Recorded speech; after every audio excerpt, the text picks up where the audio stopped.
தோடா மூஞ்சியை பத்தியாவது முத்துன சோறு ஐயா லெஃப்ட்ல ரைட்ல வாங்கிக்கணும்.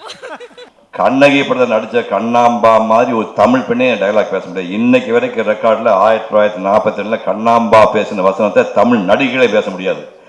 அதுக்கப்புறம் 65 வந்து பூமுகார் என்ற படத்திலே விஜயகுமார் அவர்கள் நினைத்தார்கள். விஜயகுமார் நடிக்கும்போது கூட கண்ணம்பாமே நடிக்க முடியுமான்னு பயந்து நடித்தாங்க. அப்படி மாதிரி நெருப்பு மாதிரி பேசுவாங்க. அந்த நடிப்பை அப்படியே பயன்படுத்தி தான் மனோகராவில் அம்மா வேஷத்தில் போட்டாங்க.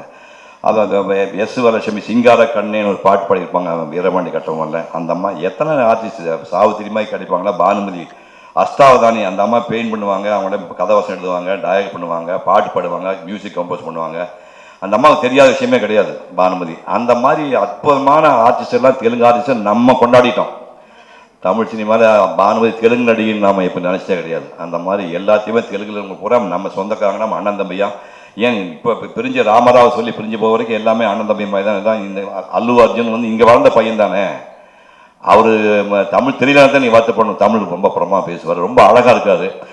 அல்லு அர்ஜுன் வந்து ஒரு 1966 வாக்கில் வந்துருந்தானா. ஆனால் எனக்கு இவன் போட்டியாக வந்திருப்பான். நான் முருங்க வேஷம் போட்டேன். 37 பேருக்கு டெஸ்ட் போட்டு பார்த்து கிடச்சி எனக்கு தான் முருங்க வேஷம் போட்டேன். அநேகமாக அப்போ வந்திருந்தானா இந்த பையன் எனக்கு போட்டியாக வந்திருப்பான்னு நினைக்கிறேன். பல்லு கண்ணு மூக்கெல்லாம் ரொம்ப நல்லா இருக்குது. ரொம்ப சந்தோஷமாக இருக்குது. படையப்படி அந்த தலைமுறை வந்து உள்ளே வந்துட்டு தாத்தாவுக்கு பெரிய ஆக்டர், அவங்க அப்பாவுக்கு பெரிய ஆக்டர்.